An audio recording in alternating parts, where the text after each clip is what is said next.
Magre-reban tayo ng, oh my God. Makapansin niyo yung buhok ni ma'am. Ayan. So, madam, kailan ba yung last niyong reban?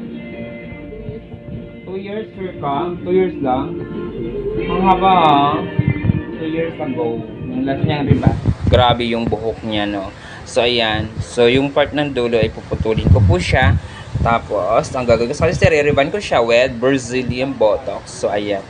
Ayan yung buhok niya, guys. Super kulot at buhaghag talaga yan. Please watch until the end. So, ayan. So, yan. Sobrang dry. So, ito yung before niya. So, ayan kami. So, ayan. Ito yung after. O, diba, kabog? Fuck, ganun. Dito lang yan sa Nika Beauty Salon. Hindi tipid sa gamot at hindi tipid sa oras. Mahabang-mahaba ang proseso pag mga ganitong buhok. So, ayan. Ano pang inaantay nyo? I-chat nyo na ako or pwede nyo po ako i-chat sa aking Facebook, Nika Sidro. Tapos sa aking page is Nika Beauty Salon. Thank you so much. O, diba? Super shiny. Sobrang lambot. Parang hindi galing sa kulot. Hindi yan tinipid sa oras at gamot. Thank you. So, ayan. PM lang guys. Dito na si Nika.